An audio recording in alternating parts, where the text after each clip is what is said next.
We have Kenny Rhame from TRG, the response group.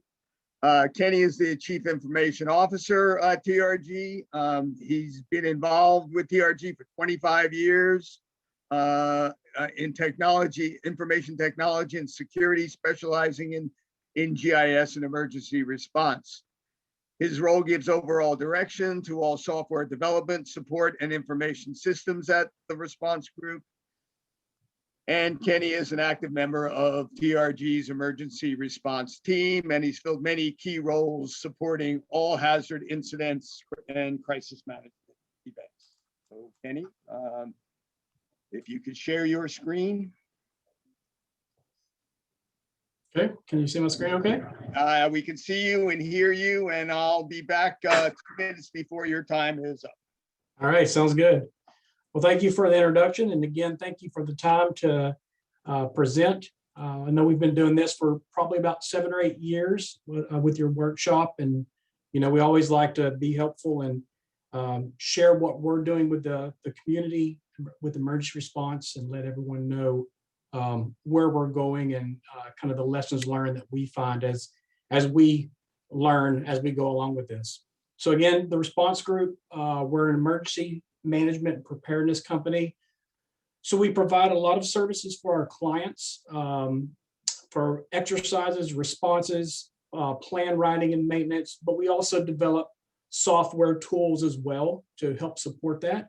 And of course, one of those software tools is a common operating picture, and that's what we're going to be talking about today. So part of my presentation today is going to be discussing, sorry about that, is going to be discussing building situational awareness with the common operating picture. So a couple things we're going to talk about is how we categorize data when you're building a common operating picture. We kind of have two kind of loose categorizations of one being what we call preloaded data, and that's the data that you have available to access now. And then we have the response data that we build during the event. So we'll talk a little bit about both of those.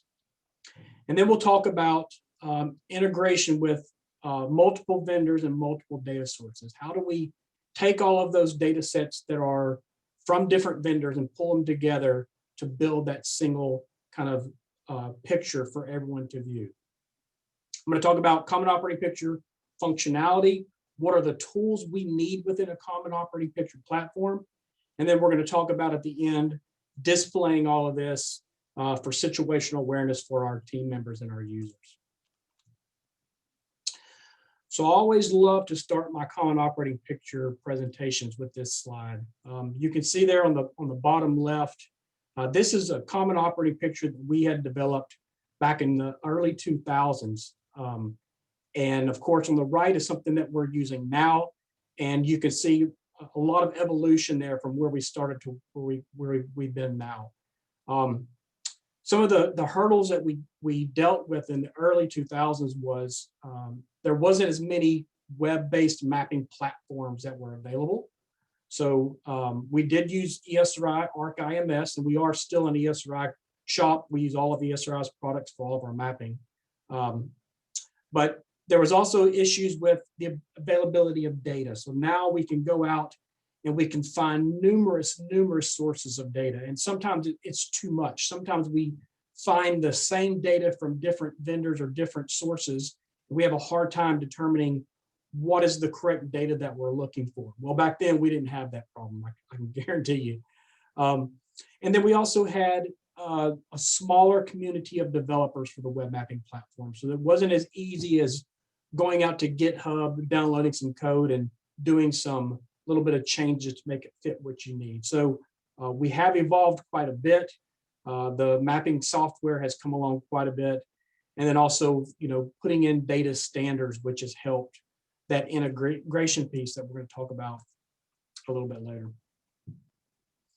So we start talking about preloaded data. So examples here on the screen, these are the data sets that we have available to access now. So what data do we have that is going to be common throughout our mapping programs that we can grab in and put into our common operating picture now? And what types of feeds can we pull in to our common operating picture? Now all of this preloaded data that we gain, it could be data that we're storing locally, or it could be data feeds or services that we're getting from different vendors. And there are going to be some data feeds that we're going to preload that we may not have active data at the time, but we still want to keep that connection. So for example, if we're using a specific UAS service, we may have services that we can add into our common operating picture now that will start getting data when it becomes relevant for our different types of events. So some examples of the different data that we will be preloading. Now it seems pretty simple, but we always need base map data layers. But we do need to understand that not all base map layers are universal for everyone, right? It could be, you may have different requirements based on geography and based on what type of industry you're in. So for some of the examples you can see on the screen there, so if I'm dealing with a tank fire in a refinery, I'm not really worried about shipping lanes. And if I'm doing a source control event, right, I'm not too worried about tidal information in a river for a river response. So you really want to understand what geography kind of area that you're covering for your common operating picture needs. And based on your industry, if you're maybe supporting a single location, what do you need for that type of base map? Or if you're going to be supporting multiple areas or multiple business units, you may need a kind of an enhanced set of base map data layers to be included. Another good base map data layer that we have, or a preloaded data set that we have, of course, are geographic response plans and strategies. So we have sensitive sites, and those can be, of course, economic and environmental. For California, we have SCAT segments, and we have the operational division boundaries already set up now. So it takes out that guesswork. If we have a shoreline response of knowing what we need to protect, how we need to protect it, and how we need to break up the operations on those divisions. That makes it really easy for operations to make that decision when they have a trajectory model that's going to show some impact in a specific area. They can quickly activate those. For the example here that I'm showing, we have this, not only is this data available with Rhame, or you can download it in the plan format, the geographic response plans. We also have it loaded in our IEP software. So you can see this on the common operating picture. You can see the information for each one of those sites, and you can activate them. Not only are they going to show on your map as being activated, but then they'll also bring in any resources required to do those strategies. So now you're taking a preloaded data set and you're making it a response specific data set by activating that different type of features. We also have live feeds that can be preloaded data. So information such as AIS, if we're dealing with vessels, maybe our resource locations. If we have some kind of GPS tracking on our resources that we can have those loaded as well. Of course, with transportation, any traffic, any roadblocks, those are live data sets that we can include. Video feeds, and then we're going to talk about weather in a little more detail in the next slide.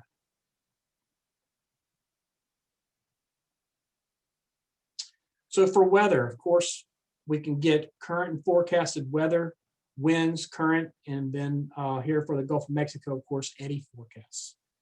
We also have the ability to pull information from different buoys. So as we click on the buoy there, you can see some of those attributes that we're able to pull. Now, this is good information in a base map kind of preloaded format. But again, during a response is something that we can activate by grabbing a hold of this weather information, and we could use it for modeling if we're doing airplane modeling, or we're doing surface or subsurface modeling. And not only is the weather information important for the modeling aspects, but we also can use this when we're thinking about safety of our responders. When we're preparing for the next day operational periods, what type of operations are we going to be doing? We always want to know what that weather forecast is to make sure everything we're doing, of course, is going to be in a safe manner.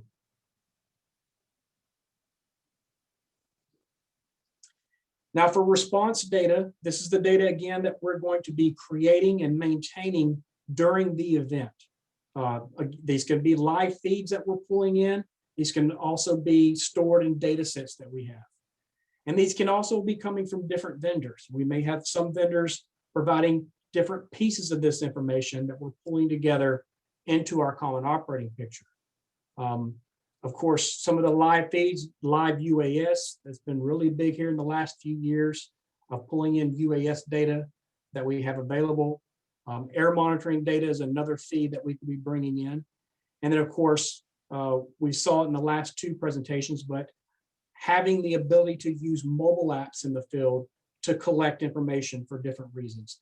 All of that's going to come together and build these data sets that we're going to be using for our response data. So some of those examples, of course, are GIS map or modeling. If we're going to be doing air plume modeling, surface or subsurface, we want to be able to show those model results in our common operating picture. And not only do we want to be able to show them and maybe the mass balance information of what's in that prediction, but we also want to be able to show this information at different dates and times.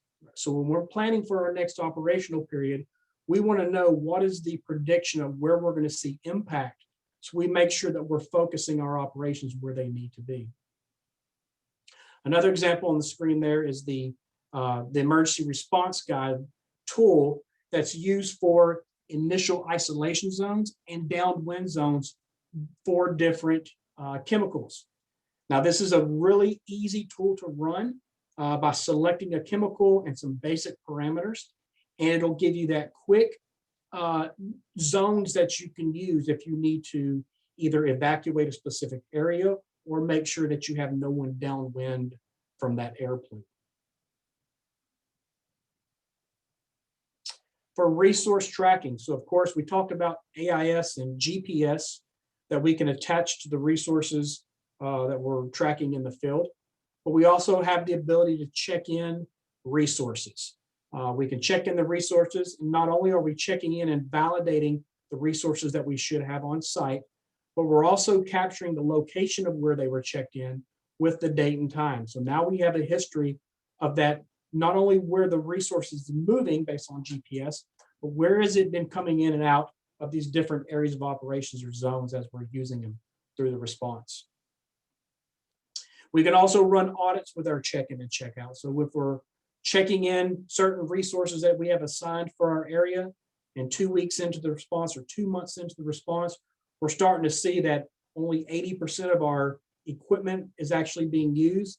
Then we can start doing some validation to see if we need, if we actually need that extra equipment, or if we're using all of the equipment, do we need to order additional equipment? So again, this helps build that accountability for what resources we need in the field to do each day's operations.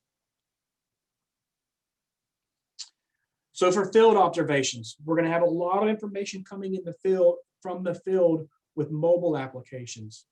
So the ability to collect that information from mobile apps or different methods, and when we're bringing into the common operating picture, we want to make sure that we are showing information not only that's being captured, but is also being validated.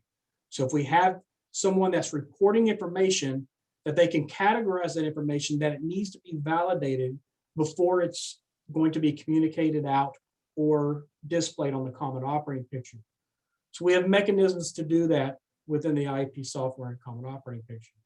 Not only can you request to have something validated for follow-up, but you can also categorize the different types of information that you're capturing. You could do this for operational updates, wildlife sightings, maybe safety hazards that you're seeing in the field. So being able to categorize that information so it's displayed differently on the common operating picture, and then also it can be communicated out depending on what that information is that's coming in. Now we have a couple of mobile apps that we've developed, initial response app and the information management app. I know OSPR has their SCAT mobile app. So again, a lot of different vendors that can be bringing in information. And of course, the Esri apps, Survey 123 and Quick Capture and the others that were mentioned previously.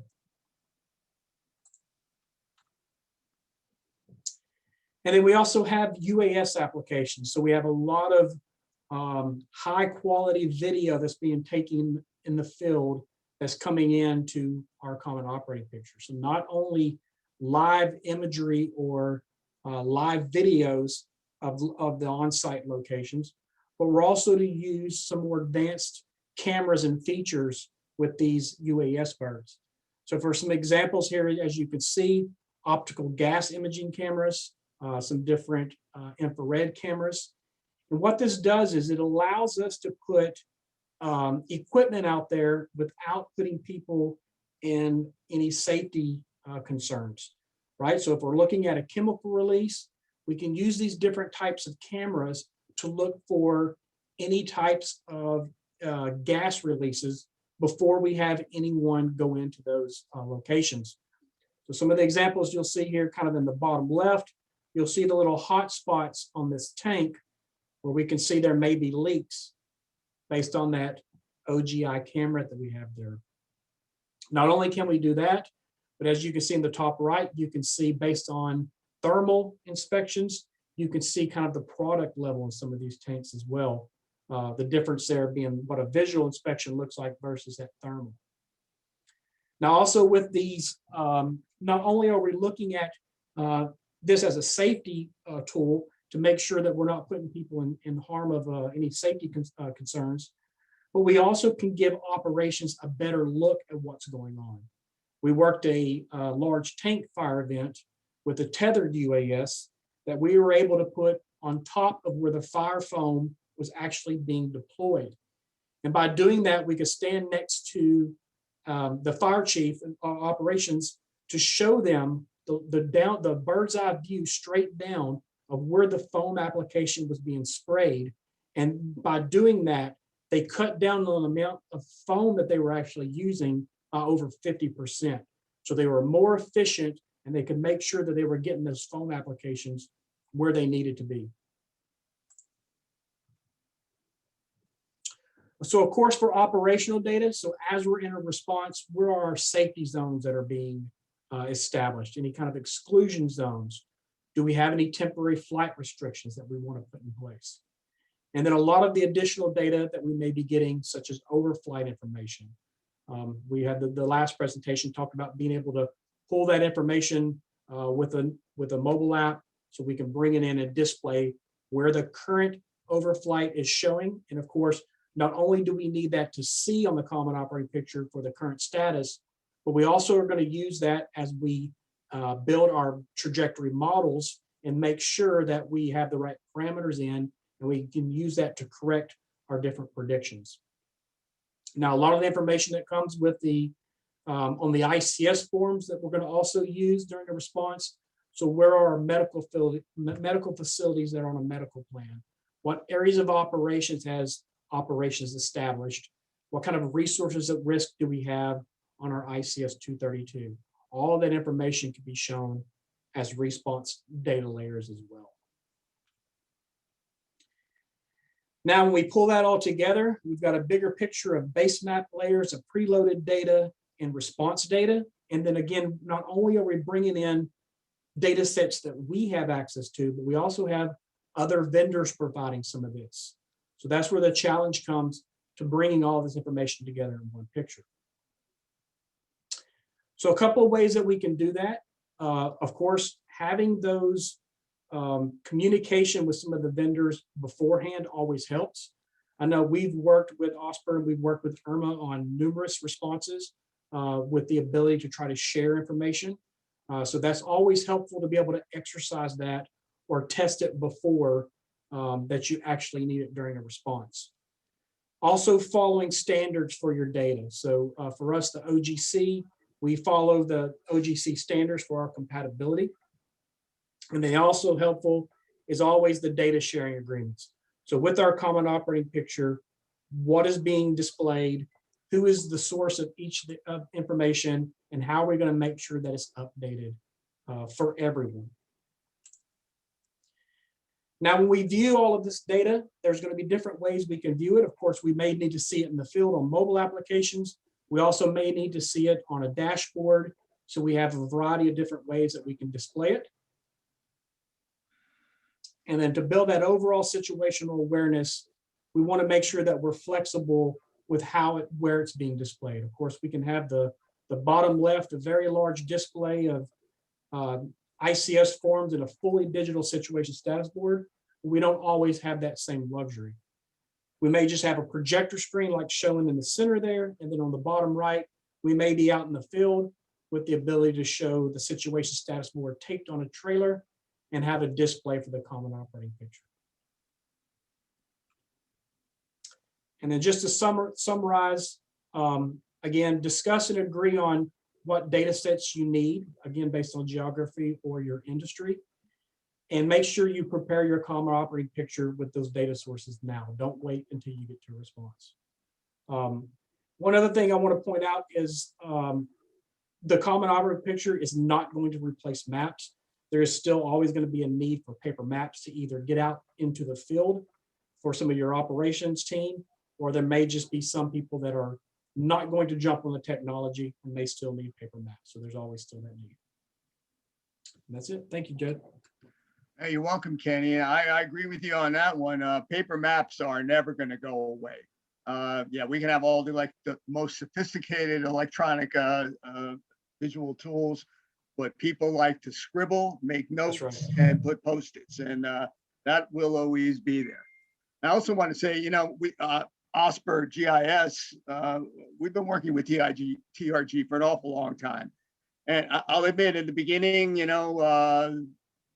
I'd show up with my GIS team and TRG would show up, and we had all these GIS people, and there might have been too many cooks at some point in time, but over the years we've worked it out. OSPR concentrates on information that's valuable to us, the SCAT, the resources at risk, and TRG does an excellent job of handling where the skimmers are and this and that, and even the common operational picture, like Kenny said, we're always going to use IRMA. You're always going to use IAP, but we can swap data, and as long as we're all in that GIS format, the Esri geodatabase or shapefile, it's not really a problem as long as we have good cooperation sharing the data, which we do, and we proved it in that last incident a couple of weeks ago up here in California. So I think I see some questions here, and Lindsay, I'll turn it over to you. Yep, we have a couple questions. From a legally defensible perspective, what are the qualifications of TRG's personnel in air plume and surface-subsurface trajectory modeling? So we use, of course, with all of our clients, we make sure that we have an agreement in place that the data we provide is as accurate as possible based on the parameters and the information that we have at the time.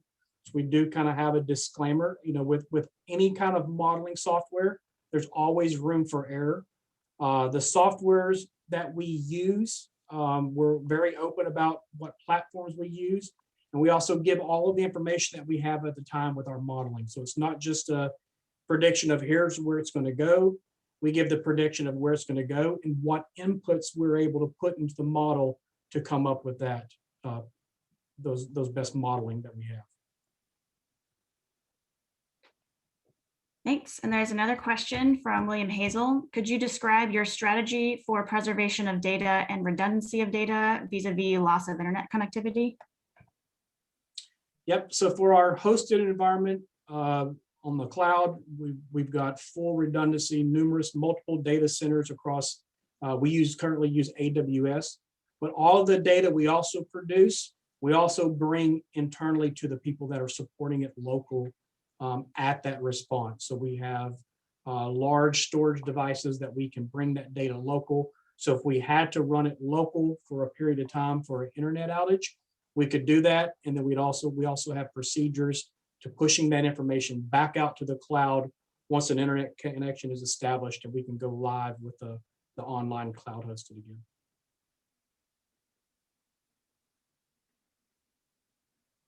That it? That's it. Thanks. Okay, thank you, Kenny. Sure we'll see you around.